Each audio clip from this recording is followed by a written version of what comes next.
Hello बच्चों, welcome to Shalini उब्लिकर्स channel. तो आज हम सीखेंगे 10th स्टैंडर्ड का पॉलिटिकल साइंस का 4th लेसन, जिसका नाम है सोशल एंड पॉलिटिकल मूवमेंट्स। ठीक है, तो इसका जो पार्ट 1 है वो हम लोग ऑलरेडी कवर कर चुके हैं, जिसमें वाइव मूवमेंट्स और मूवमेंट्स क्या है ये हम लोगों ने सीखा है, उसके अलग अलग एस्पेक्ट सीखे हैं, वो क्यों इमर्ज हुए हैं वो भी सीखा है। लेकिन आज हम सीखेंगे इसका पार्ट 2। तो आप भी हम सीखेंगे इम्पॉर्टेंट मूवमेंट्स इन इंडिया। इसके पहले का वीडियो अगर आपने देखा नहीं होगा तो आप जाके ज़रूर देखिएगा, ताकि आप कंटिन्यूएशन में देख पाए, और अगर आपको कुछ समझा नहीं होगा तो आप ज़रूर मुझे डाउट्स पूछ सकते हो। तो अभी हम स्पेसिफिक टॉपिक की तरफ बढ़ रहे हैं, जिसका नाम है इम्पॉर्टेंट मूवमेंट्स इन इंडिया। तो कौन से ऐसे मूवमेंट्स थे, कौन से ऐसे आंदोलन थे जिसकी वजह से क्या हो गई, क्रांति हो गई इंडिया में, चेंज कैसे हुआ, वो हम लोग यहाँ पे सीखेंगे। First is tribal movement. In the pre-independence period, the British government deprived tribal people of the right to livelihood on forest resources. तो प्री इंडिपेंडेंस पीरियड मतलब हमारे आज़ादी के पहले का जो दौर था, तभी ब्रिटिश गवर्नमेंट क्या कर रहा था, ट्राइबल लोग जो थे, जो ट्राइब्स से बिलोंग करते थे, आदिवासी लोगों को क्या करते थे, राइट टू लाइवलीहुड डिनाई करते थे फॉरेस्ट रिसोर्सेज के ऊपर से। मतलब अगर कोई ट्राइबल जो है कम्युनिटी है, जो समझिए वहाँ की अगर पेड़ों का मतलब उसके फलों का यूज़ करके अगर बेच के वो अपना लाइवलीहुड मतलब पैसा कमाना चाह रहे हैं, तो वो उनको करने नहीं देते थे। तो फॉरेस्ट रिसोर्सेज पे बेस्ड उनको लाइवलीहुड का अधिकार दिया नहीं जाता था, उनको डिप्राइव किया जाता था उस अधिकार का। There was a tribal uprising in Kolam from Chota Nagpur, Gond from Orissa, Koli, Bhilla and Ramoshi from Maharashtra, Santhal and Munda from Bihar. तो ट्राइबल अपराइजिंग मतलब जो आदिवासी लोग थे, ट्राइबल जो लोग थे, उनका अपलिफ्टमेंट किया गया। वहाँ से क्या हो गई, आवाज़ उठाई गई। कहाँ कहाँ पर आवाज़ उठाई गई, मतलब कहाँ कहाँ उन्होंने जो है इस चीज़ के खिलाफ आवाज़ उठाना स्टार्ट किया। कोलम फ्रॉम छोटा नागपुर, छोटा नागपुर में कोलम करके जगह है वहाँ पे, ओडिशा में गोंद जगह है वहाँ पे, कोली, भिल्ला और रामोशी जो ट्राइबल एरियाज है महाराष्ट्र के वहाँ पे, Santhal and Munda from Bihar. तो बिहार में जो संथल और मुंडा जो ट्राइबल एरियाज है, वहाँ से क्या होने लगा, आवाज़ उठाने लगे, क्योंकि वो उनका एक ही जो है सोर्स है पैसे कमाने का, उनका एक ही सोर्स है लाइवलीहुड का। even for living they have to depend on the forest and its resources, है ना। इसके लिए उनका खाना पीना, इनकम, अर्निंग सब कुछ उस पर ही डिपेंडेंट था। इसके लिए वो क्या करने लगे, उसके खिलाफ आवाज़ उठाने लगे। The tribal struggle has continued since those years. और इतने सालों से मतलब उस ज़माने से लेके ट्राइबल स्ट्रगल क्या हुआ है, शुरू हुआ है, and continued from those year, मतलब तभी से चलता आ रहा है। One major problem is that they are denied right over forest.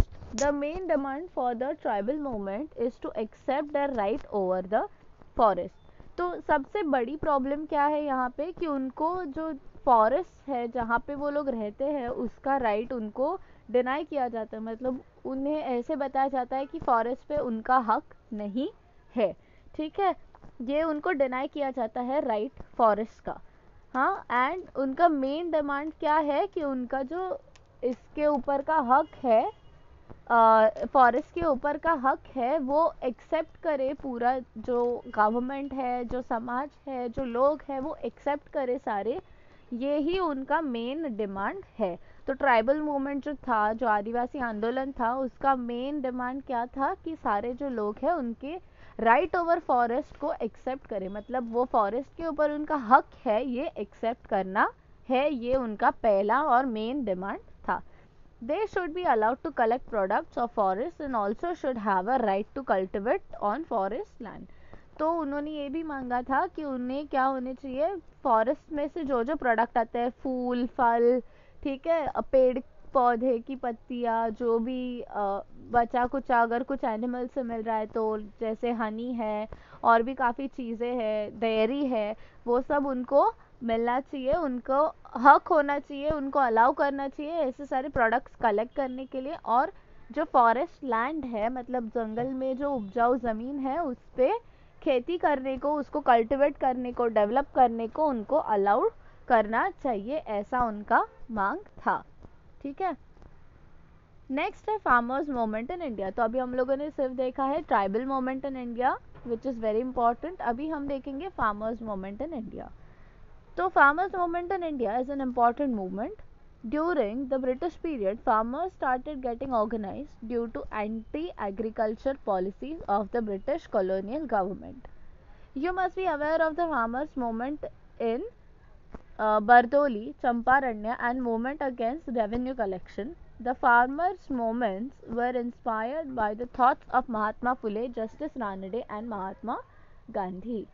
तो क्या हुआ, फार्मर्स मूवमेंट क्या है? एक तो इंडिया का it is one of the very important movement, सबसे बड़ा और बहुत इम्पॉर्टेंट आंदोलन था। ठीक है। और ब्रिटिश पीरियड के दौरान क्या हुआ था, farmers started getting organised due to anti agricultural policies of British colonial government. तो जो क्योंकि ब्रिटिश गवर्नमेंट का सबसे बड़ा एम यही था कि वो क्या करे, ज़्यादा से ज़्यादा प्रॉफिट कमाए। तो वो क्या करते थे, सिर्फ उन्हीं जो व्यवसाय है, वही बिजनेस जो ज़्यादा से ज़्यादा उनको प्रॉफिट दिला सके, उन पे वो फोकस कर रहे थे। तो अगर अभी खेती की भी बात की जाए तो वो लोग उन क्रॉप्स पे ज़्यादा फोकस करते थे जिससे उनको फ़ायदा मिले, जैसे इंक का है और टोबैको है। तो ऐसे क्रॉप्स में उनको ज़्यादा फ़ायदा हो रहा था, पैसा ज़्यादा मिल रहा था, इसके लिए उन्होंने ऐसा क्रॉप्स लेने को फार्मर्स को फोर्स किया था। ठीक है, ये हम लोग सब हिस्ट्री में पढ़ चुके हैं। तो ऐसे ही उनके जो एंटी एग्रीकल्चर पॉलिसीज है, तो अगर समझिए लोगों को अगर पूरे देश का जो है, अगर हम लोग को अगर फूड सप्लाई जो है उसको मीट करना है, अगर उनका डिमांड को, तो क्या करना पड़ेगा, उनको ऐसे क्रॉप्स लेने पड़ेंगे जो आम लोग खाते हैं, मतलब गेहूँ, चावल, दाल, है ना, ऐसे सारे क्रॉप्स, जो भी ज्वार, बाजरा, जो भी जनरल हाउस होल्ड खाने में यूज़ होते हैं, स्प्राउट्स के लिए जो भी हम लोग यूज़ करते हैं। ठीक है, मिलेट्स अलग अलग टाइप के, लेंटिल्स, तो ऐसे सारे क्रॉप्स को क्या करना होगा, फार्मर्स को लेना होगा। लेकिन उसमें ज़्यादा प्रॉफिट है क्या? नहीं, क्योंकि वो जनरल हाउस होल्ड के आम से आम इंसान खरीद सके, उतने अफोर्डेबल होते हैं और उसमें ज़्यादा टैक्स नहीं लगा सकते और ज़्यादा प्रॉफिट भी नहीं कमा सकते। इसके लिए क्या किया था, ब्रिटिश गवर्नमेंट में फोर्स किया था फार्मर्स को कि ज़्यादा से ज़्यादा प्रॉफिटेबल जो क्रॉप्स है वो लेना चाहिए। तो उसको नकदी पीके ऐसे कहा जाता था। ठीक है। तो उनका ये जो एंटी एग्रीकल्चरल पॉलिसीज था, मतलब जो बेसिक एग्रीकल्चर था उसके खिलाफ जो पॉलिसीज था, वो उन्होंने क्या किया, इसके वजह से ही जो फार्मर्स थे वो क्या हुए, ऑर्गेनाइज होना स्टार्ट हुए, मतलब एक इकट्ठा होना स्टार्ट हो गए, एक साथ मिल रहे थे। You must be aware of farmers movements in Bardoli, Champaran and movements against revenue collection. तो जो अलग अलग आंदोलन हुए थे आपको पता होना चाहिए, बरदौली, चंपारण्य और रेवेन्यू कलेक्शन के ऊपर, रेवेन्यू कलेक्शन के खिलाफ जो क्या हुए थे, अलग अलग आंदोलन हुए थे, इसके बारे में आपको पता होना चाहिए। तो अभी जो मैंने आपको पूरा स्टोरी बताया, ज़्यादा प्रॉफिटेबल क्रॉप्स एंड वो सब, तो उसी के लिए सारे जो आंदोलन थे वो हुए थे। एंड जो रेवेन्यू कलेक्शन था, मतलब फार्मर्स से ज़्यादा क्या किया जाता था, उनको उनका उचित दाम नहीं दिया जाता था और ज़्यादा से ज़्यादा प्रॉफिट किसको मिल रहा था, गवर्नमेंट को मिल रहा था। ठीक है। इसके लिए क्या हुआ, इसके अगेंस्ट आंदोलन किए गए। The farmers movements were inspired by the thoughts of Mahatma Phule, justice Ranade and Mahatma Gandhi. तो महात्मा फुले, न्यायमूर्ति रानडे और महात्मा गांधी जी के विचारों के ऊपर से ही क्या हुआ था, फार्मर्स मूवमेंट, मतलब किसान आंदोलन जो था वो इंस्पायर हुआ था। Due to some reforms in agriculture like tenancy laws, laws relating to titling of land etcetera, the farmers movement slowed down.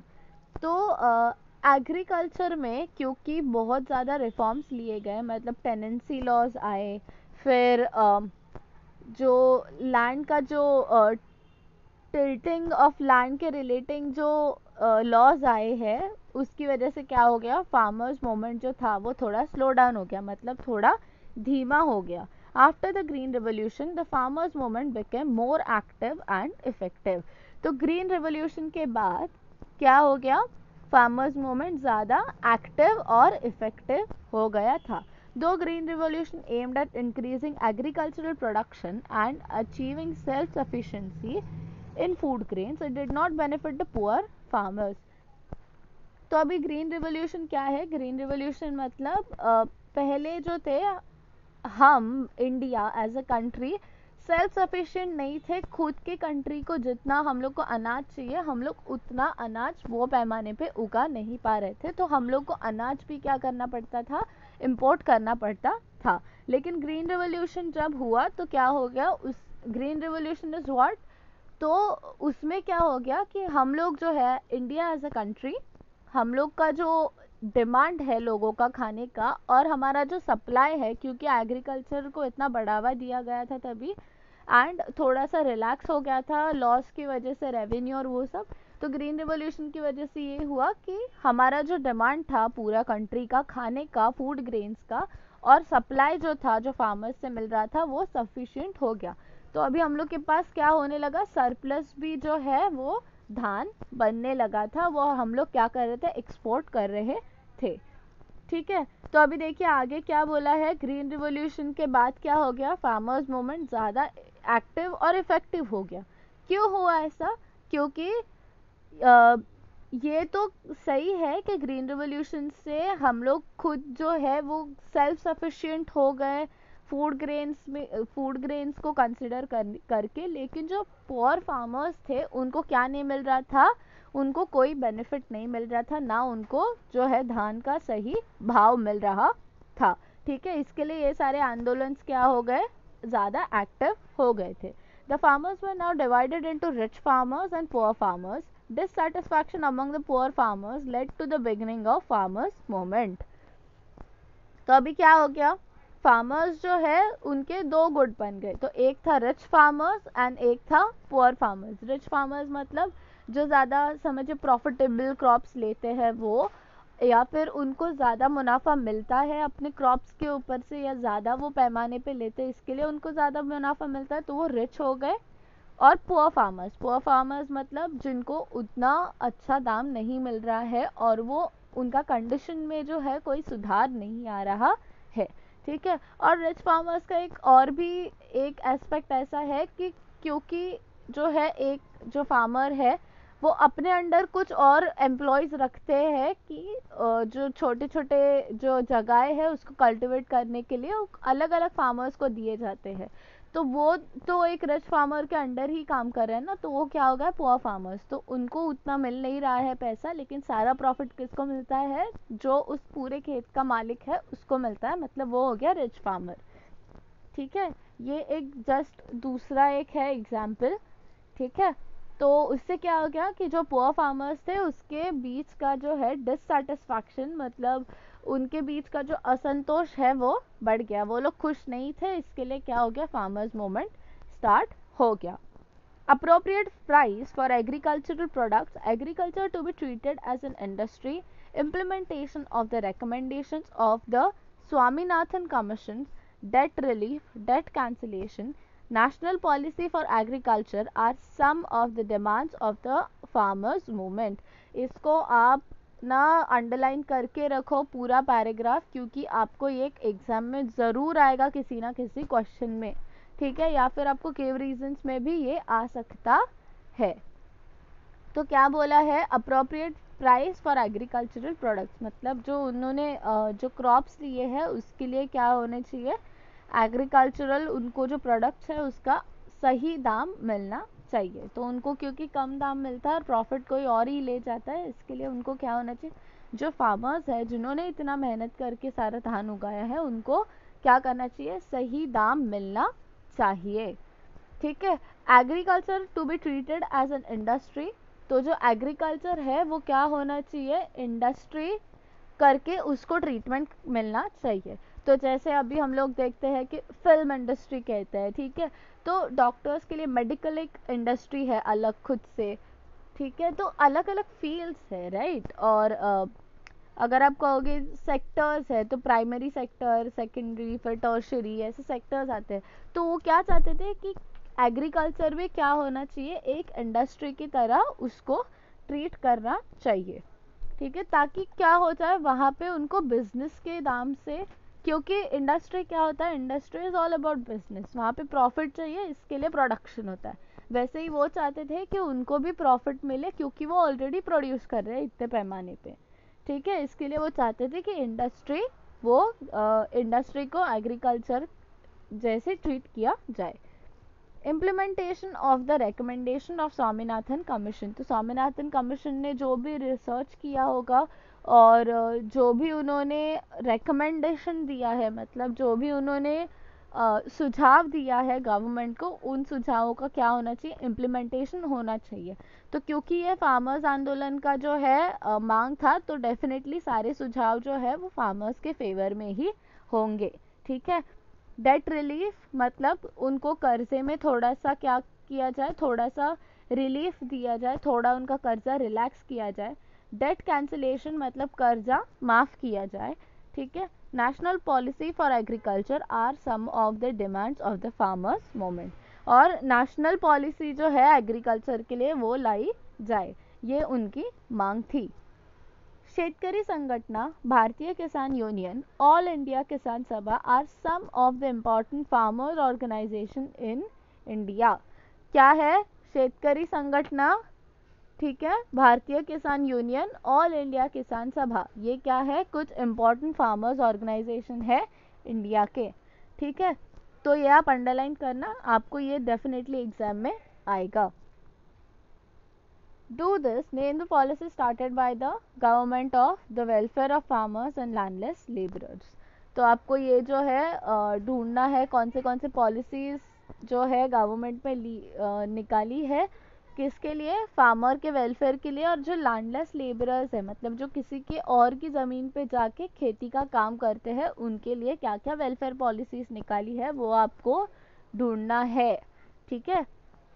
Next है हमारा third important movement is trade unions.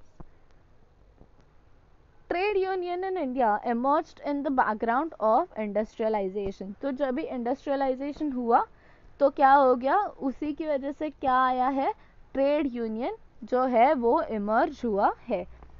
Textile industry, railway companies were established in India in the latter half of the 19th century. तो जो 19th century का जो letter half है, मतलब उसके अंत के थोड़े थोड़े कुछ सालों में क्या हुआ था, टेक्सटाइल इंडस्ट्री और रेलवे कंपनीज इंडिया में एस्टैब्लिश की गई थी। इन 1899 railway workers went on strike for their demands. तो 1899 में जो रेलवे वर्कर्स थे वो स्ट्राइक पे गए, उनके कुछ डिमांड पूरे करवाने थे इसके लिए। However, the first organization for resolving the issues of workers was established in 1920। लेकिन क्या हो गया, जो फर्स्ट ऑर्गेनाइजेशन था, तो वो स्ट्राइक पे कभी गए थे रेलवे वर्कर्स इन 1899, लेकिन जो फर्स्ट ऑर्गेनाइजेशन था for resolving issues of workers, वो कभी इमर्ज हुआ, कभी एस्टैब्लिश हुआ 1920 में। This organisation is known as All India Trade Union Congress. तो ये ऑर्गेनाइजेशन का नाम क्या है, All India Trade Union Congress. तो ये क्या करती है, वर्कर्स के हित में काम करता है organisation. In the post independence period trade union started working more effectively. तो 1920 में first All India Trade Union Congress बना था, ये कब था, इंडिपेंडेंस के पहले। लेकिन पोस्ट इंडिपेंडेंस मतलब इंडिपेंडेंस के बाद, आज़ादी के बाद ट्रेड यूनियंस क्या करने लगे, ज़्यादा इफेक्टिवली काम करने लगे। क्योंकि पहले क्या था, पहले वो ब्रिटिश गवर्नमेंट के अंडर काम कर रहे थे, लेकिन उसके बाद क्या हुआ, पहले उनको किससे लड़ना था, ब्रिटिश गवर्नमेंट से लड़ना था, उनके राज में वो थे। लेकिन अभी कौन उसको कंट्रोल कर रहा है, उसको कंट्रोल कर रहा है खुद के देश का गवर्नमेंट। तो वो इंडिपेंडेंट है ना एक हिसाब से, इसके लिए ज़्यादा इफेक्टिवली वो काम कर पा रहे थे without any pressure. In the beginning of the 19th century, industries like textile mills, railway company were started in India. Trade union movement in India has the background of this industrialization. तो वही अभी हम लोगों ने पढ़ा कि 1900 century के जो 19th सेंचुरी के जो बिगनिंग था उसके वक्त क्या उस वक्त क्या आ रहा था, टेक्सटाइल मिल्स और रेलवे कंपनीज जस्ट स्टार्ट हो रहे थे. लेकिन ट्रेड इंडियन मोमेंट कब कहाँ पे आया, जब भी इंडस्ट्रियलाइजेशन स्टार्ट हुआ तभी. ठीक है. In 1960s and 70s, trade union movement organized several agitations, but from 1980s, trade union movement started getting disintegrated. Globalization has affected the trade union movement to a great extent. ठीक है. तो क्या हो गया, 1960 और 70 के दशक में क्या हो रहा था, ट्रेड इंडियन मोमेंट, जो ट्रेड यूनियन मोमेंट था वो काफ़ी जो है एजिटेशन मतलब काफ़ी तीव्र आंदोलन कर रहा था. लेकिन 1980 से क्या होने लगा था, ट्रेड यूनियन मोमेंट जो है वो कम होने लगे थे. ठीक है. क्योंकि प्रॉब्लम्स कम हो गए. क्यों? क्योंकि ग्लोबलाइजेशन ने जो है बहुत अफेक्ट किया ट्रेड यूनियन मूवमेंट्स को. ठीक है. क्यों? जागतिकीकरण जब भी है फ्रेम में आया, क्योंकि 1980s के दशक में जो है जागतिकीकरण हो रहा था, ग्लोबलाइजेशन हो रहा था. इसके लिए क्या आया, ट्रेड यूनियन मूवमेंट में थोड़ा जो है शीतलता आया. In India, workers are facing different problems: unstable employment conditions, contract labor, financial insecurity, absence of legal protection for workers, unlimited working hours, insecurity at workplace, health hazards are some of the problems. तो ये आपको ज़रूर answer in brief में या one liner में आएगा कि क्या क्या है वर्कर्स के प्रॉब्लम इंडिया में. ठीक है. एंड आपको जो ऊपर के जो पैराग्राफ हम लोगों ने पढ़े, तो ट्रेड यूनियंस का रोल क्या है प्रॉब्लम रिजोल्यूशन में, वो भी आएगा. ठीक है. तो क्या बोला है यहाँ पे, वर्कर्स क्या क्या प्रॉब्लम्स फेस करते हैं इंडिया में. अनस्टेबल एम्प्लॉयमेंट कंडीशंस, एम्प्लॉयमेंट जो है वो स्टेबल है क्या, नहीं. क्या कोई भी इमीडिएटली परमानेंट एम्प्लॉय हो जाता है, नहीं. क्या वो कंपनी जो है जिसमें भी वर्कर्स जो है काम कर रहे हैं, क्या वो परमानेंटली रहेगी, उसका कोई अंत नहीं है क्या, नहीं. कल कंपनी बंद हो जाएगी और क्या हो जाएगा, एम्प्लॉयमेंट भी उसके साथ ही चला जाएगा. ठीक है. तो अनस्टेबल एम्प्लॉयमेंट कंडीशंस है, कुछ फिक्स नहीं है एम्प्लॉयमेंट. कॉन्ट्रैक्ट लेबर है, तो जो भी लेबर अवेलेबल होगा उसको लेके काम करेंगे, क्योंकि कोई भी फिक्स नहीं है एम्प्लॉय काम करने के लिए. फाइनेंशियल इनसिक्योरिटी, तो फाइनेंशियल भी इनसिक्योरिटी है, क्योंकि अभी हम लोगों ने पिछले जो है पार्ट में देखा था कि डेली वेजेस जो है वो मिनिमम फिक्स किए गए थे. तो आज अगर आप ज़्यादा काम करोगे तो आपको समझिए 10 रुपये उसका ज़्यादा मिलेगा, लेकिन अगर कल आप उतना नहीं कर पाए तो आपको जो मिनिमम वेज है उतना ही मिलेगा. ठीक है. तो फाइनेंशियल इनसिक्योरिटी है, कुछ भी स्टेबिलिटी नहीं है. Absence of legal protection for workers, तो वर्कर्स जो है उनको लीगल प्रोटेक्शन जो है प्रोवाइड नहीं किया जाता है. ठीक है. अभी तक तो नहीं किया जाता है. कुछ कुछ कंपनीज है वो जो लीगल प्रोटेक्शन है वर्कर्स का वो कवर करती है.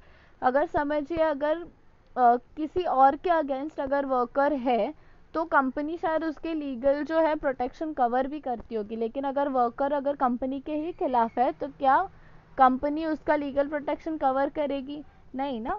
तो क्या हो गया, absence of legal protection for workers. Unlimited working hours, working hours क्या थे, फिक्स नहीं थे. ठीक है. तो को कितना भी जो है टाइम लोग काम कर रहे हैं, काम करवाना ही है लोगों से. और क्या होता था उस दौरान, ज़्यादा से ज़्यादा प्रॉफिट कमाने के चक्कर में कंपनी क्या करती थी, लोगों से ज़्यादा काम करवाती थी, मजदूरों से, वर्कर्स से, और उनको कम से कम जो है पैसा दिया जाता था, क्योंकि वर्किंग आवर्स फिक्स नहीं थे और मिनिमम वेज भी क्या था, फिक्स नहीं था. तो हम लोगों ने पिछले इसमें देखा था पार्ट में कि क्या किया गया था कुछ पॉलिसीज़ के इम्प्लीमेंटेशन के बाद for welfare of the workers, कि वर्किंग आवर्स फिक्स किए गए थे, मतलब दिन के 8 घंटा ही काम करना है हर इंसान को, और क्या करना है, हफ्ते में एक दिन तो कम से कम छुट्टी होनी चाहिए, ये भी तय किया गया था. और हर सेक्टर के लिए मिनिमम वेज क्या है उन लोगों ने फिक्स किया था पॉलिसीज में. ठीक है. गवर्नमेंट ने. Insecurity at the work place, मतलब जो सिक्योरिटी कंसर्न्स है वर्क प्लेस पे, अगर कोई जो है समझिए अगर कोई टेक्सटाइल मिल में काम कर रहा है या अगर प्रिंटिंग प्रेस में काम कर रहा है, अगर मशीन के अंदर मतलब हाथ चला गया, तो हाथ ऐसे बहुत सारे केसेस हुए कि लोगों के हाथ जो है कट गए हैं, लोग अपाहिज हो गए हैं, तो वो जो है सिक्योर नहीं है प्लेस। और अगर ऐसा कुछ एक्सीडेंट हो भी जाता है तो क्या कंपनी कवर करेगी उस एक्सपेंसेस को? क्या कंपनी फर्दर एम्प्लॉयमेंट उनको प्रोवाइड करेगी या एम्प्लॉयमेंट से निकाल देगी और एक्सपेंसेस भी नहीं देगी? तो ये सब भी जो चीज़ें हैं वो भी ध्यान में रखना है। जो लोग जो है लेबरर्स जो ऐसे केमिकल फैक्ट्रीज में वगैरह काम करते हैं, पटाखों की फैक्ट्रीज में काम करते हैं, उनको सबसे ज़्यादा खतरा होता है ऐसे हजार्डस केमिकल्स से, क्योंकि वो जो है पूरे 8-9 घंटा काम कर रहे हैं, 10 घंटा काम कर रहे हैं, उनको वो इनहेल करना पड़ता है, तो उनका हेल्थ जो है सबसे ज़्यादा रिस्क में होता है। जो माइनिंग का काम करते हैं, जो खोदने का कंस्ट्रक्शन का काम करते हैं, उनका भी जो हेल्थ है वो सबसे ज़्यादा रिस्क होता है। जो बिल्डिंग्स बनाते हैं वो कभी भी गिर जाएंगे नीचे, है ना, तो उनका सेफ्टी इक्विपमेंट होना चाहिए, वो सिक्योर होने चाहिए।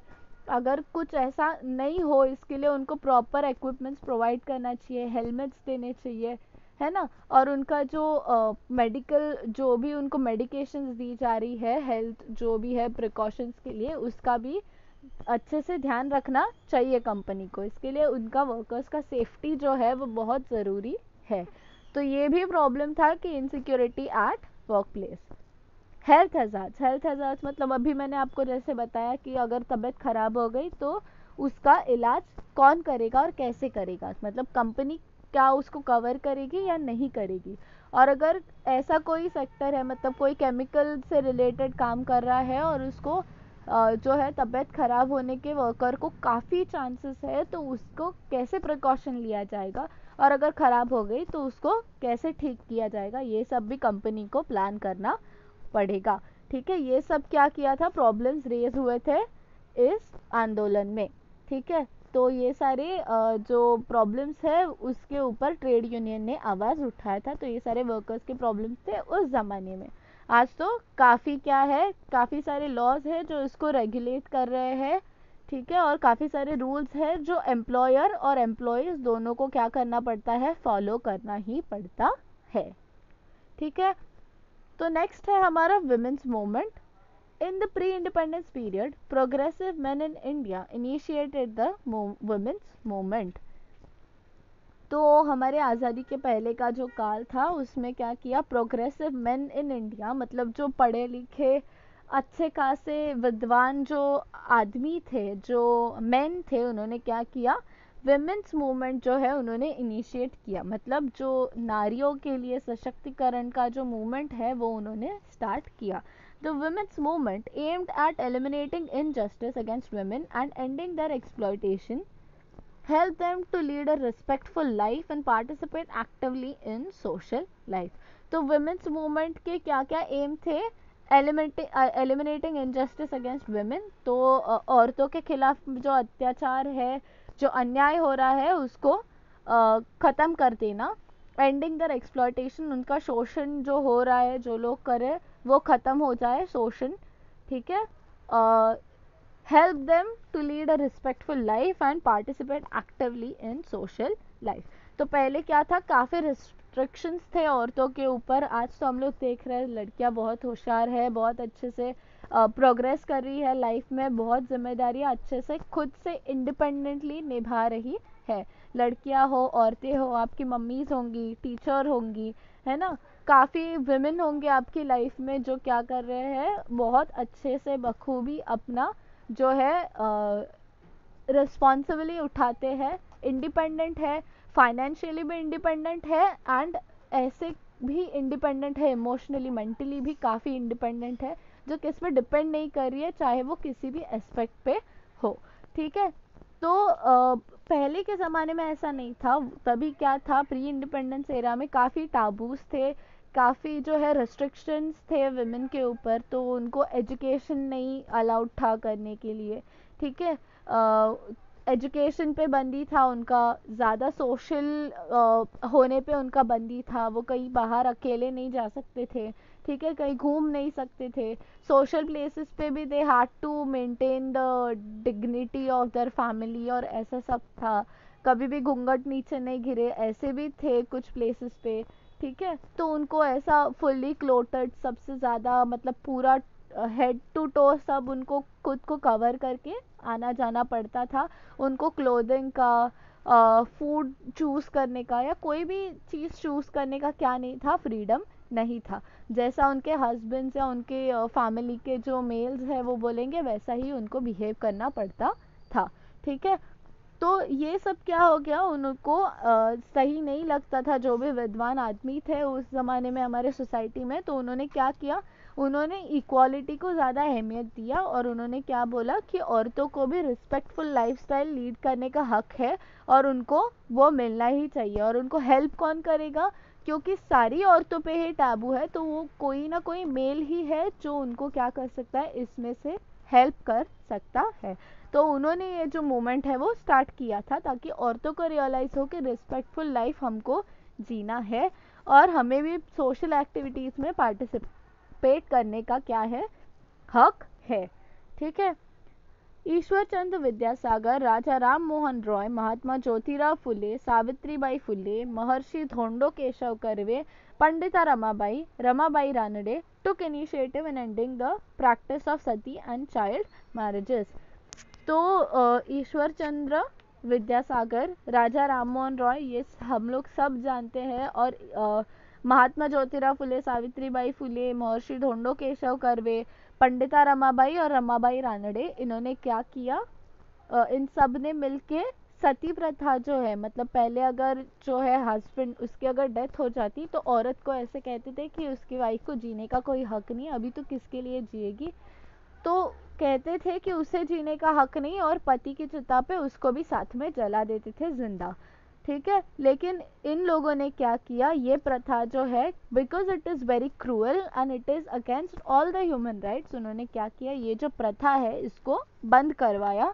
और क्या किया, चाइल्ड मैरिजेस जो है, बाल विवाह, अभी हम लोग पार्ट 1 में इसके ऊपर काफ़ी डिस्कस कर चुके हैं कि बाल विवाह क्या होता है, तो बाल विवाह उन्होंने क्या किया, बंद करवाया।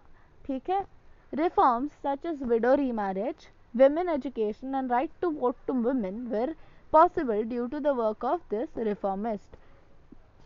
तो ये जो सारे रिफॉर्मिस्ट थे उनके काम की वजह से ही जो विडो रीमैरिज है, मतलब विधवा विवाह जो है वो, ठीक है, right to vote for women and women education, तो औरतों का जो एजुकेशन है, उनको जो है सीखने का, एजुकेशन का अधिकार दिया गया। ठीक है, और औरतों को भी राइट टू वोट है, ठीक है, वो भी इस्टेब्लिश किया गया। तो ये सारे जो रिफॉर्म्स है, ये जो चेंजेस है, वो इन्हीं रिफॉर्मिस्ट की वजह से पॉसिबल हुए थे। After independence the constitution gave equal rights to women in all fields. तो हमारे ये सब कहाँ पे था, प्री इंडिपेंडेंस एरा में। इंडिपेंडेंस के बाद क्या हो गया, कॉन्स्टिट्यूशन ने क्या किया, सारी औरतों को जो है, हर औरत को इक्वल राइट्स दिए सारे ही फील्ड में, क्योंकि हमारे कॉन्स्टिट्यूशन क्या बोलते हैं, embodies right to equality in article 14। क्या होता है, उसमें जो है there has to be equality in all aspects, तो be it on gender, religion, anything, कोई भी बेसिस पे, ठीक है, इक्वालिटी जो है होना ही चाहिए। तो कॉन्स्टिट्यूशन ने इक्वल राइट दिया है सारे वुमेन्स को इन ऑल फील्ड्स, हर फील्ड में, चाहे वो एजुकेशन हो, चाहे वो प्रोफेशन हो, चाहे वो करियर हो, कुछ भी हो, उनको क्या मिलना चाहिए, इक्वल राइट्स मिलना चाहिए।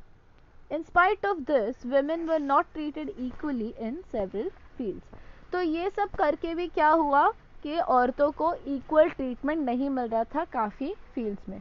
During this period women's movement aimed at freedom of women। the movement demanded that women should be treated as human beings। ठीक है, तो यही पीरियड में क्या हो गया, विमेंस मूवमेंट जो है वो शुरू हो गया और उसका मेन एम क्या था, फ्रीडम ऑफ विमेन। ये अंडरलाइन कीजिए, ये आपको एग्जाम में आएगा। ठीक है, ये पीरियड में क्या हो गया, पोस्ट इंडिपेंडेंस एरा में, जब women were given right by the constitutions for equal treatment, ठीक है, इन ऑल फील्ड्स, तभी भी क्या हो रहा था, कुछ फील्ड्स में औरतों को समान अधिकार नहीं दिया जा रहा था। तो यही दौरान क्या हो गया, विमेंस मूवमेंट एक्टिव हुआ, ठीक है, और उसका मेन एम क्या था, फ्रीडम ऑफ विमेन, औरतों का जो है आज़ादी, ये उसका मेन एम था। The movement demanded that the women should be treated as human beings. तो ये मोमेंट ने क्या डिमांड किया, क्या करना चाहता था कि औरत जो है, औरतों को एज अ ह्यूमन बीइंग, मतलब इंसानों की तरह ट्रीट किया जाए, ठीक है, और जो जेंडर इनइक्वालिटी है उसको भूल जाना चाहिए और औरतों को इंसानों की तरह ट्रीट करना चाहिए। In the latter period, women participated to the great extent in the movement against corruption, caste discrimination, and religious extremism, which made them aware of injustice against their own selves. तो उसके बाद क्या होने लगा, उसके बाद के पीरियड में औरतों ने काफ़ी बड़े पैमाने पे पार्टिसिपेट किया अलग अलग आंदोलनों में, अगेंस्ट व्हाट, जो करप्शन, कास्ट डिस्क्रिमिनेशन मतलब जाति भेद, भ्रष्टाचार, और रिलीजियस एक्सट्रीमिज्म मतलब जो एक ही धर्म को लेके चलते हैं ना, मतलब सिर्फ वो उसको ही प्रमोट करते हैं। रिलीजियस एक्सट्रीमिज्म मतलब सिर्फ उसको ही उसी धर्म को इम्पोर्टेंस देते रहना और बाकी सारे धर्म को नहीं मानना या फिर उसका क्या नहीं करना, रिस्पेक्ट नहीं करना। तो उसे कहते हैं रिलीजियस एक्सट्रीमिज्म, ठीक है। तो क्योंकि India is a secular country, हमें हर धर्म को रिस्पेक्ट देनी चाहिए, इक्वल रिस्पेक्ट देनी चाहिए। आप जिस भी रिलीजन से बिलोंग करते हो, डेफिनेटली आप उसके बारे में ज़्यादा जानते हो, लेकिन इसका मतलब ये नहीं कि अगर हम पर्टिकुलर रिलीजन से है तो हम बाकी रिलीजन्स को क्या कर सकते हैं, डिसरिस्पेक्ट कर सकते हैं, है ना। ये गलत होगा। अगर आपके रिलीजन को कोई डिसरिस्पेक्ट करेगा तो क्या आपको अच्छा लगेगा? नहीं लगेगा। सारे रिलीजन क्या है, इक्वल है, और सारे रिलीजन क्या करते हैं, सेम चीज़ क्या करते हैं, प्रीच करते हैं, सेम चीज़ सिखाते हैं। वो इंसानों को इंसानों की तरह बिहेव करने को और इंसानों को इंसानों की तरह ट्रीट करने को ही सिखाते हैं, है ना। तो रिलीजियस एक्सट्रीमिज्म, भ्रष्टाचार, और क्या हो गया, कास्ट डिस्क्रिमिनेशन, इसके खिलाफ क्या किया, औरतों ने काफ़ी आंदोलनों में पार्टिसिपेट किया, और उसकी वजह से उन्हें क्या समझ में आया कि उनके ही अगेंस्ट, मतलब औरतों पे ही कितने जुल्म हो रहे हैं, कितना अन्याय हो रहा है, ये उनको देखने को मिला, ठीक है। Women started taking initiative in organizing against injustice। तो औरतों ने क्या किया, क्योंकि ये सारे आंदोलनों में पार्टिसिपेट करके उनको पता चला कि हम औरतें हैं, हम ये सब चीज़ों के लिए लड़ रहे हैं, लेकिन औरतों के ही ऊपर हमारे ही जो सेम काइंड की लोग हैं, सेम काइंड के ह्यूमंस है, दैट इज़ विमेन, ठीक है, उनके ही ऊपर कितना अत्याचार हो रहा है। हमारे ही जैसी औरतें हैं वो भी, जिन पे अत्याचार हो रहा है, हमारे ही टोटल किन पे अत्याचार हो रहा है। इसके लिए वो क्या कर रही थी, उन्होंने इनिशिएटिव लेना स्टार्ट किया अगेंस्ट व्हाट, इनजस्टिस। तो जो अन्याय हो रहा था उसके खिलाफ उन्होंने आवाज़ उठाई। In India, women's movement is not homogeneous in nature. However, women's movements at various levels are taking up the issues like women's health, social security, financial independence and empowerment, ठीक है। तो इंडिया में क्या है, women's movement is not homogeneous in nature, मतलब एक सरीका नहीं है, एक ही चीज़ पे नहीं चलता विमेंस मूवमेंट। औरतों का आंदोलन सिर्फ एक सरीका नहीं है, होमोजीनियस यानी एक सरीका, सेम लाइन पे जो चलता है चीज़, उसको बोलते हैं होमोजीनियस, ठीक है। तो ऐसा होमोजीनियस नेचर का नहीं है, it has a lot of diversity, अलग अलग टॉपिक्स पे फोकस करता है, एज एन वुमेन्स हेल्थ, ठीक है, सोशल सिक्योरिटी की सोसाइटी में औरत कितनी क्या है, सेफ है, फाइनेंशियल इंडिपेंडेंस और उनका एम्पावरमेंट। तो ये आपको समझ में आ जाएगा, मैंने इतना एक्सप्लेन किया है ऑलरेडी, तो आई डोंट थिंक आपको वापस एक्सप्लेन करने का ज़रूरत है। Today, women's movement face the challenge of equal education for women and giving women a status and prestige as human being। तो अभी क्या हो गया है, आज मतलब आजकल के ज़माने में, because we live in a very modernised and altered world, तो अभी क्या हो गया है, क्योंकि हम लोग टेक्नोलॉजिकली इतने एडवांस है, काफ़ी अच्छे से कनेक्ट कर सकते हैं सारे लोगों से, ठीक है, और काफ़ी जो है हमारा माइंडसेट भी जो है इंसानों का ब्रॉड हो गया है। उतने ही जो है छोटे से जो स्पेयर में सोचते थे, नैरो माइंडेड थे लोग, ऐसा भी नहीं है। काफ़ी एडवांसमेंट हुई है सोसाइटी में भी, ठीक है। उसकी वजह से क्या हो गया, women's movement face the challenge of equal education for women and giving women status and prestige as human beings. लेकिन इतना सब कुछ होने के बावजूद भी क्या हो रहा है, आज विमेंस मूवमेंट क्या कर रहा है, कौन सा चैलेंज फेस कर रहा है, इक्वल एजुकेशन फॉर विमेन और औरतों को स्टेटस और प्रेस्टीज, इंसानों का स्टेटस और प्रेस्टीज जो है वो मिलना चाहिए। तो अभी मैं आपको बताती हूँ why it is the demand कि औरतों को इंसानों जैसे ट्रीटमेंट करना चाहिए। इंसान बेसिकली दो कहा जाता है कि मेल भी इंसान है, फीमेल भी इंसान है। ह्यूमन बीइंग्स में दो अभी डिस्टिंक्शन है, और क्या है, that is the different topic. लेकिन बेसिक डिस्टिंक्शन क्या है, मेल है एंड फीमेल है। तो जो मेल्स है उनको इतना प्रिविलेज क्यों हर चीज़ में, और औरतों को इतना डिप्राइव क्यों किया जाता है, ठीक है।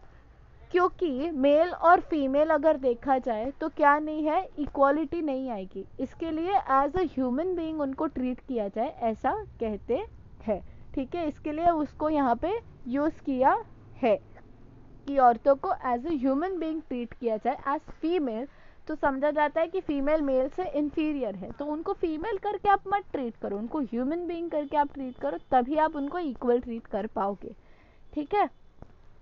तो अभी यहाँ पे हमारे पास एक छोटा सा पैराग्राफ रह गया है, वो अभी हम लोग कंप्लीट करेंगे। Doctor Rajendra Singh Rana, also known as waterman of India, has brought water revolution in Rajasthan. तो डॉक्टर राजेंद्र सिंह राणा जो है उनको वाटरमैन ऑफ इंडिया कहा जाता है, और उन्होंने क्या किया, वाटर रेवोल्यूशन किया, पानी का क्रांति किया राजस्थान में। He become famous because of building of thousands of johad in Rajasthan, ठीक है। उन्होंने कितने हज़ारों की तादाद में जोहार्ड बनाए राजस्थान में। अभी हम लोग सब जानते हैं कि राजस्थान क्या है, डेजर्ट है, ठीक है। एक वाळवंट बोलते हैं मराठी में, है ना, डेजर्ट है वो, ठीक है। तो वहाँ पे क्या है, पानी की बहुत कमी है, बारिश बहुत ना के बराबर होती है, ठीक है। काफ़ी हिस्सों में तो बारिश होती ही नहीं है, डेजर्ट प्लेसेस में तो बिल्कुल नहीं होती है, और काफ़ी जो रूरल प्लेसेस भी है वहाँ पे भी बहुत कम पैमाने पे बारिश होती है, ठीक है। तो उन्होंने क्या किया, ऐसी जगह पे उन्होंने जोहार्ड जो है वो हज़ारों की तादाद में बनाया और वाटर रिवॉल्यूशन किया। He revived rivers in the desert of Rajasthan. उन्होंने जो है रिवर्स जो थे राजस्थान के डेजर्ट में उसको रिवाइव किया, मतलब वापस से जिंदा किया, ठीक है। He formed an organisation Tarun Bharat Sangh which work for building 11,000 johad in hundreds of villages. तो उन्होंने तरुण भारत संघ के नाम पे एक ऑर्गेनाइजेशन बनाया, जिसने क्या काम किया, जो 11,000 जोहड़ है सैकड़ों विलेजेस में उन्होंने बनाए। All over India he started a campaign for water conservation, revival of reverse, forest conservation and wild life conservation. तो उन्होंने पूरे भारत भर में, पूरे देश भर में क्या कैंपेन स्टार्ट किया, वाटर कंजर्वेशन मतलब पानी का बचत, जो सूखे हुए रिवर्स है उसका रिवाइवल मतलब उनको वापस से उनके नेचुरल जो स्टेट है उसमें रिस्टोर करना, ठीक है। फॉरेस्ट कंजर्वेशन मतलब फॉरेस्ट बचाने को, और वाइल्ड लाइफ कंजर्वेशन मतलब जो हमारा जंगल और जंगली जीव है, जो भी एनिमल्स है उनका कंजर्वेशन, उनका बचाव, ठीक है। ये उन्होंने कैंपेन स्टार्ट किया पूरे देश भर में। His social movement is active for at least 31 years. तो 31 साल से वो क्या कर रहे हैं, ये सामाजिक आंदोलन कर रहे हैं, ये कैंपेन चला रहे हैं। He won the Stockholm Water Prize, an award known as the Nobel Prize for Water. तो उन्होंने स्टॉकहोम वाटर प्राइज जीता, जिसको नोबेल प्राइज फॉर वाटर भी कहा जाता है, ठीक है। देखा आपने कितना मतलब कितने जो है महान व्यक्ति है वो, और वो हम बड़े फॉर्चुनेट है कि ऐसे व्यक्ति जो है हमारे इंडिया के हैं। तो ये आपको शायद ऑब्जेक्टिव क्वेश्चंस में आएगा, तो आप बिल्कुल इसे याद रखिएगा और पढ़िएगा, ठीक है। अगर आपको कुछ कम लग रहा है तो इंफॉर्मेशन गिवन है उसमें, तो आप गूगल में सर्च कर सकते हो।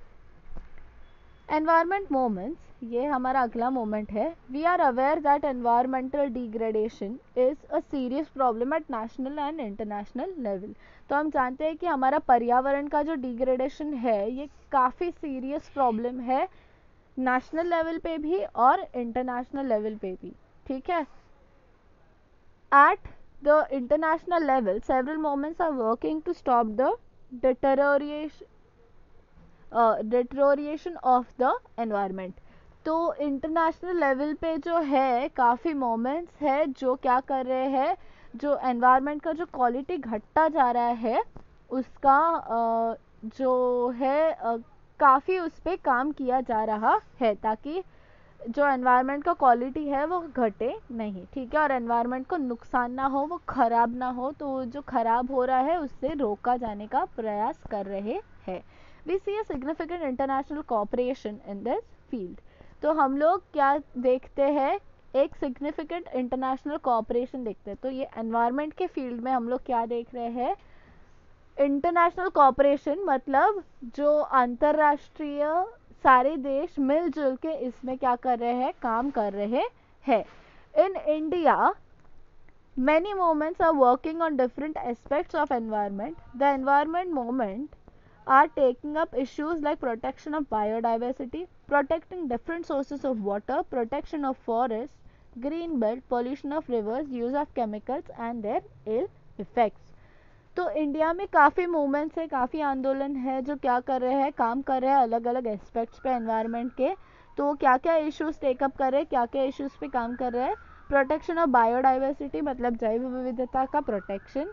अलग अलग जो सोर्सेस ऑफ वाटर है उसको प्रोटेक्ट करने का काम कर रहे हैं। Protection of forest and green belt, मतलब जंगल और जो हमारा ग्रीन बेल्ट है, मतलब कोस्टल एरियाज़ में जो मैंग्रोव्स और वो सब होते हैं, समुद्री जो पेड़ पौधे होते हैं उनको प्रोटेक्ट करने का काम कर रहे हैं। Pollution of rivers, use of chemicals and their ill effects, तो नदियों का जो प्रदूषण है वो रोकने का काम कर रहे हैं, और जो अलग अलग तरह के केमिकल्स है और उनसे होने वाले जो नुकसान है उनको रोकने का भी काम कर रहे हैं। कंज्यूमर मूवमेंट अगला है। Consumer movement emerged in India after the consumer protection act came into existence in 1986। तो 1986 में क्या हो गया, जब कंज्यूमर प्रोटेक्शन एक्ट जो है वो आया एग्जिस्टेंस में इंडिया में, तब से कंज्यूमर मूवमेंट जो है वो शुरू हुआ। This movement has a broad objective, इस मूवमेंट का क्या है ऑब्जेक्टिव, काफ़ी ब्रॉड है। The movement believes that each member of the society is a consumer. तो इस मूवमेंट का क्या मानना है कि हर मेंबर जो है सोसाइटी का वो क्या है, कंज्यूमर है। Due to the changing nature of social and economic system, consumers face different problem. तो because nature of social and economic system जो है वो चेंज हो रहा है, तो जो सोशल और इकोनॉमिक सिस्टम्स है वो हमें पता है कि चेंज इज़ कांस्टेंट, तो वो चेंज होता जाता है। जैसे टेक्नोलॉजिकल एडवांसमेंट होगा, जैसे इंसान प्रगति करेगा, वैसे क्या होता जाएगा, सारे सोशल इकोनॉमिक हर तरह के सिस्टम्स चेंज होंगे। तो उसी की वजह से क्या होगा, कंज्यूमर्स अलग अलग प्रॉब्लम्स फेस करेंगे। सबसे पहले कंज्यूमर क्या होता है, कंज्यूमर मतलब ग्राहक बेसिकली। तो आप अगर कोई भी चीज़ खरीदते हो किसी से भी, और किसी भी शॉप में खरीदते हो कुछ भी चीज़ और उसके बदले मतलब आप उसको पैसा देते हो, है ना, तो आप क्या हो गए, आप उसके ग्राहक हो गए। तो ग्राहक अधिकार जो है उसे कहते हैं कंज्यूमर राइट। तो ग्राहक को प्रोटेक्शन मिलना चाहिए, है ना, तो उसे कहते हैं consumer protection. Adulteration, increased cost of items, fraud in weight and measures are some of the problems. The consumer movements work to protect consumers from such types of frauds. तो adulteration मतलब मिलावट, क्योंकि ग्राहक जो भी चीज़ खरीदते हैं, अगर आप काजू कतली खरीदते हो तो आपको ये लगता है कि आप 100% जो है सिर्फ काजू से बना हुआ ही मिठाई खा रहे हो, ठीक है। लेकिन हो सकता है कि उसमें कुछ और चीज़ों की क्या हो, मिलावट हो, कोई अलग तरह के जो है सीड्स है, कोई अलग तरह के जो है नट्स है वो मिलाए गए हो और हमें पता ना चले, और अगर आपकी तबीयत उससे ख़राब हो जाए तो क्या है, वो आपके साथ बेसिकली धोखा हो रहा है। ठीक है। तो ये मिलावट, दूध में जो मिलावट की जाती है, अलग अलग चीज़ों में जो मिलावट की जाती है वो गलत है, वो कंज्यूमर को क्या है, धोखा है, और उससे क्या हो सकता है, उनकी तबीयत को नुकसान हो सकता है। ठीक है। तो ये एडल्ट्रेशन मतलब मिलावट, जो कॉस्ट के बढ़े हुए दाम है, जो चीज़ों के बढ़े हुए दाम होते हैं, वो वेट एंड मेजर्स में जो फ्रॉड होता है, वो मतलब स्केल्स में जो तोल के देते हैं ना, तराजू में, तो उसमें जो वज़न वो लोग यूज़ करते हैं आयन के, वो वेट का भी फ्रॉड होता है, वेट्स और मेजर्स का भी। कैसे? क्योंकि कभी कभी कुछ लोग जो होते हैं जो सही से नहीं ग्राहक को जो है क्या बोलते हैं, वो जो ग्राहकों के साथ धोखा करते हैं, वैसे जो शॉपकीपर्स है वो क्या करते हैं, मैग्नेट यूज़ करते हैं ताकि क्या हो जाए, जो भी चीज़ वो बेच रहे हैं उसका वज़न ज़्यादा दिखे, लेकिन उन्हें असलियत में क्या करना पड़े, कम चीज़ जो है वो देना पड़े। ठीक है। तो क्या हो गया, फ्रॉड हो गया कस्टमर के साथ वापस। ठीक है। तो ये सब चीज़ों से, ऐसे फ्रॉड से बचाने के लिए क्या इमर्ज हुआ, कंज्यूमर मूवमेंट इमर्ज हुआ, और वो ग्राहकों को ऐसे चीज़ों से बचाने के लिए काम करता है। The moments increase the participation of people in public. The post 1980 moments are called neo social moments as their nature is different from the earlier moments. तो ये सारे मोमेंट्स क्या करते हैं, जो लोगों का पार्टिसिपेशन है पब्लिक लाइफ में वो बढ़ाते हैं। ठीक है। और जो 1980 के बाद से मोमेंट्स हुए, आंदोलन हुए, उन्हें क्या कहते हैं, नियो सोशल मोमेंट कहते हैं। अंडरलाइन कीजिए ये चीज़, ये आपको डेफिनेटली एग्जाम में आने वाला है। As the nature is different from earlier movements. क्यों कहते हैं, ये भी दिया है, क्योंकि उनका नेचर क्या है, डिफरेंट है पहले के मोमेंट्स को अगर आप कंपेयर करो तो। These movements are issue based, it means they try to organise issue based mass movements. तो ये जो नियो सोशल मोमेंट्स है जो 1980 के बाद से क्या हुए हैं, शुरू हुए हैं, वो क्या है, क्योंकि वो इशू बेस्ड है, वो क्या करते हैं, इशू बेस्ड प्रॉब्लम्स पे ऑर्गेनाइज करते हैं मास मोमेंट्स। तो बड़े पैमाने पे इश्यूज पे वो आंदोलन क्या करते हैं, ऑर्गेनाइज करते हैं। ठीक है। In the next chapter we will study challenges before democracy. तो हम लोग अगले चैप्टर में क्या करेंगे, डेमोक्रेसी के ऊपर जो चैलेंजेस है वो हम लोग पढ़ेंगे। ठीक है। ये है आपका लेसन का एंड, यहाँ पे हमारा पार्ट 2 ख़त्म होता है, और आई होप आपको समझ में आया होगा। I have tried my best to explain. ठीक है। आप जो है कमेंट कीजिएगा ज़रूर, और मुझे बताइएगा मैंने आपको जो जो भी सवाल पूछा है उसके जवाब, और आप मुझे ज़रूर बताइएगा कि आपको कैसा लगा, और अगर आपको डाउट है तो भी आप मुझे ज़रूर पूछ सकते हो। ठीक है। हम मिलेंगे अगली वीडियो में। इस वीडियो को लाइक शेयर सब्सक्राइब करना बिल्कुल मत भूलना, और नोटिफिकेशन का आइकॉन भी जो है वो आप टैप कर देना ताकि आपसे कोई भी नोटिफिकेशन मिस ना हो। हम मिलते हैं अगली वीडियो में, तब तक के लिए bye bye, stay home, stay safe.